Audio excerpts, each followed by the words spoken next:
Get your pen and write your story all over again. And this time, learn the lessons, motivate others, and share that inspiration.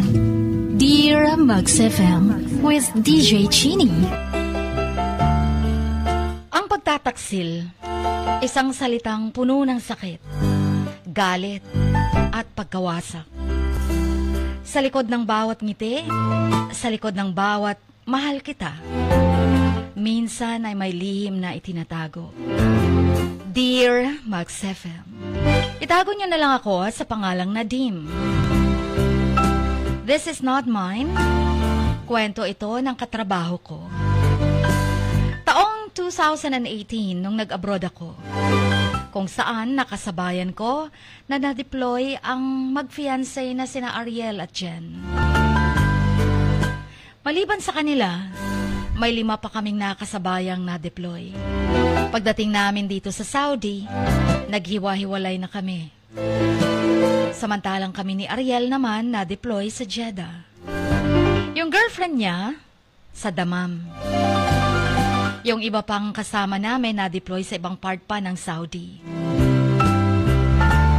Nung una, ako munang na-deploy sa Jeddah. Si Ariel naman sa Riyadh. Pero after 2 months, nalipat din sa Jeddah si Ariel. Wala nang pagkakataong magkita o magkasama pa sina Ariel at Jen pagdating sa Saudi dahil malayo sila sa isa't isa. Kaya lang, kung kailan na sana magkikita na sila dahil malilipat sa Riyadh si Jen, tsaka naman nalipat ng Jeddah si Ariel.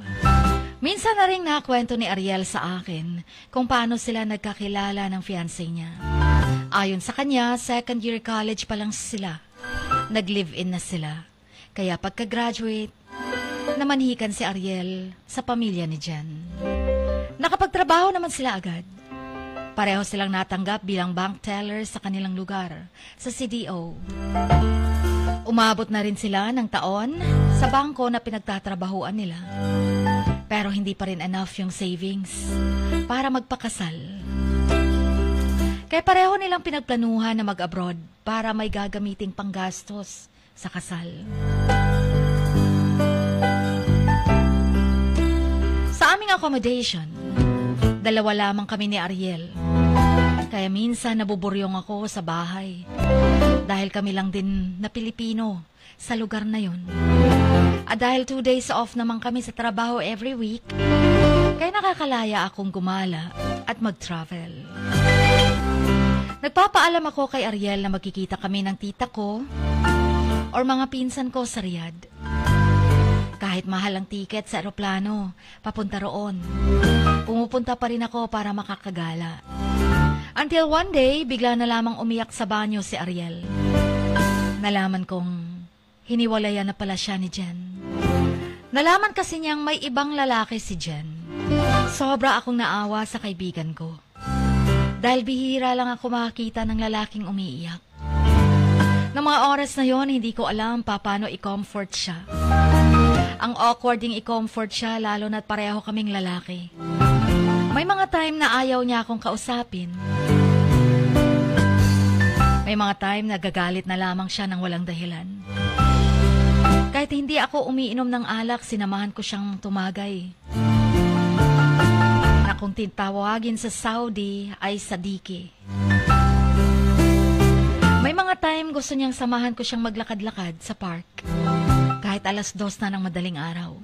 Halos 4 months ko ring nasaksihan kung paano nadurog ang puso ni Ariel. May mga time na nagdadabog siya sa kusina. May mga times na sinasabihan akong ayaw niyang makarinig ng ingay. May mga time na naiinis ako sa kanya. Pero nagtitimpi lamang ako. Pilit kong kinokontrol ang temper ko at pilit na iniintindi siya. Biglang bumagsak din ang katawan niya from 75 kilograms naging 62 kilograms. Sa loob ng 4 months. Mabuti na lang nakarecover din siya mula sa pagka-broken-hearted. Simula nung tinuruan ko siyang gumamit ng dating site.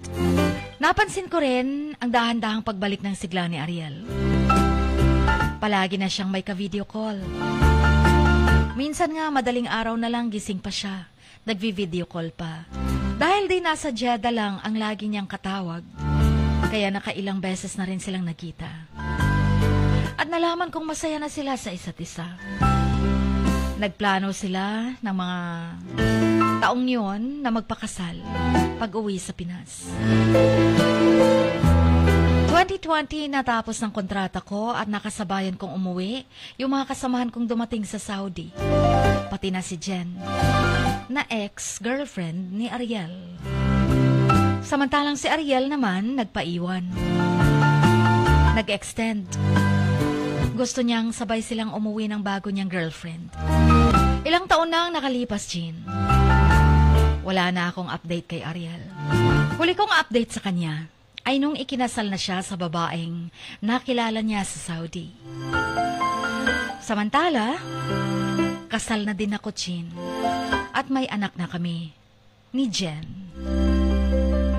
Yes po, ako po yung ipinalit ni Jen kay Ariel. Nagsimula kasi yun. Nung nagchat-chat sa akin si Jen, nabantayan ko daw si Ariel at isumbong ko sa kanya kapag nambababae siya. Kumbaga, ginawa akong spy ni Jen kay Ariel. Kasi baka kamo magloko at ma-fall si Ariel sa iba. Kaso lang, sa katagalan naming laging palihim nagchat-chat ni Jen, unti-unting na-fall kami sa isa't isa. Hindi ko po i-justify yung kasalanan at pagtataksil namin. Pero tao lang kami. Naging mahina. Nagpadala sa tukso na sa halip dapat ay labanan at iwasan. Yung mga panahong pumupunta ako sa Riyadh, ang totoo, si Jen ang kamit ko. At never akong nakipag-meet sa mga kamag-anak ko. Alam kong alam na ni Ariel na kami na ni Jen ang nagkatuluyan. Pero di naman siguro niya alam kung kailan at paano kami nagkatuluyan. Nabiyayaan kami ng 2 anak ni Jen. Kaso, sa ilang taon naming pagsasama, parang wala akong peace of mind. Umiral sa akin ng selos. Pag o-overthink, iniisip ko kasi na baka magloko si Jen at sumama siya sa iba, lalo na't may history na siya sa panloloko. Kaya nga kami ang nagkatuluyan. Nung una, pinag-usapan namin kung sino sa amin ang magtatrabaho at sino ang may iiwan sa bahay para magbantay sa mga bata. Kaso iniisip ko, kapag siyang magtatrabaho, baka biglang magbago ang ihip ng hangin. Baka makakita ng bago or may in love sa kanyang katrabaho. Kaya naman ako na lang nagtatrabaho. Kaso nga lang, wala pa rin akong peace of mind, Shin. Iniisip ko na baka may ibang lalaking pinapapunta siya sa bahay habang wala ako. Mga kamaks, para na akong praning. Ano nga ba ang dapat kong gawin? Ayoko ding malaman ng asawa ko na pinagdududahan ko siya. Ayokong maging broken family kami ng mga anak namin. Kaya sana'y mapayuhan niyo ako. At pasensya na sa ginawa kong pagkakamali. Please play my requested songs. Huwag ka lang mawawala. You Were There and the Past. Hanggang dito na lamang. Your letter sender for today, Nadim.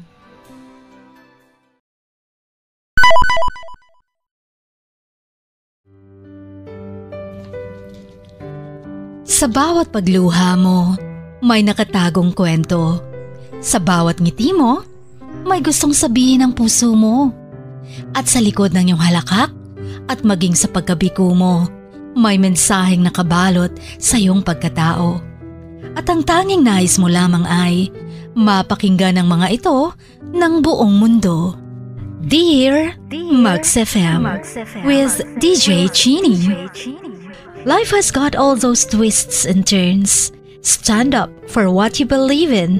What lies behind you and what lies in front of you pales in comparison to what lies inside of you. Dear Mugs FM with DJ Chini. Sabi nga nila, ang pagsusulat kapag masyado mong diniinan hanggang sa susunod na pahina ay nagmamarka. Katulad ng pagmamahal, kapag masyado mong ibinigay ang lahat, yung sakit na gawa ng nakaraan, dala pa rin hanggang kasalukuyan.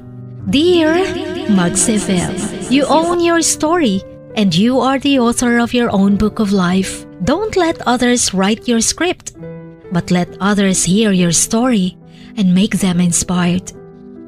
Kaya sumulat na, maging bahagi ng aming programa, Dear Mugs FM with DJ Chini, tuwing Lunes hanggang Biyernes, 1:00 hanggang 3:00 ng hapon sa Max News FM, Sock Sargent.